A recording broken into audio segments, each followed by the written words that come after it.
Hey everyone, I'm Steve Bucciol, co-team leader of the Property Boys here at Royal LePage Signature Realty. If you've been following the GTA condo market over the past couple of years, it's definitely been a rough ride. Prices have declined, inventory has climbed, and many buyers have been sitting or waiting on the sidelines. But after reading the latest Urbanation report, I think there's a much more interesting question to ask. Is the condo market finally beginning to recover? Let's look at the evidence. Most people judge the condo market by one thing: prices. But I actually think there's a bigger story. That's inventory. For the fourth consecutive month, active condo listings have declined compared to last year. They're down almost 18%.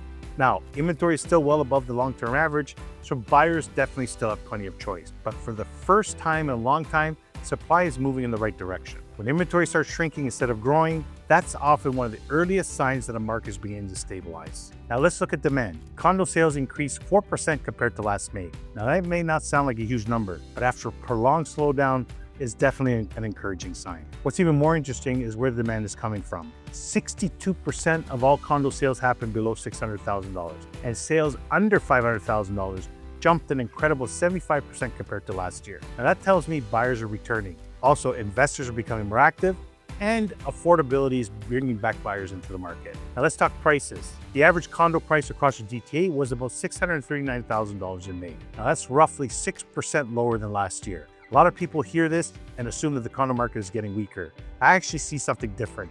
This was the smallest annual price decline we've seen in the past 12 months. Prices are still adjusting, but they're just not falling as quickly anymore.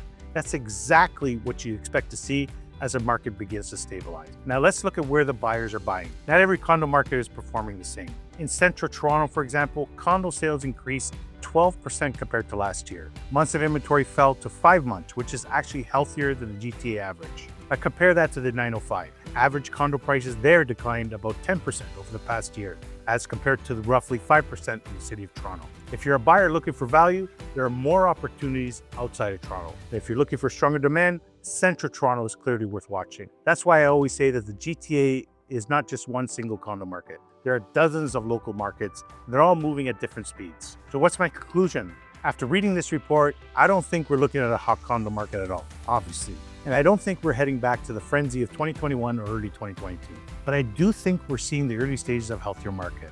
Inventory is shrinking, demand is improving, and entry-level buyers are returning. Prices are declining at a much smaller rate. Urbanation also notes that new condo listings have now declined for 9 consecutive months. If that trend continues while fewer new condo completions come to market later this year, the condo market should continue toward a better balance. If you found this breakdown helpful, hit the like button, subscribe to the channel, and let me know your comment. Do you think the GTA condo market has finally turned the corner? Thanks for watching, and I'll see you in the next video.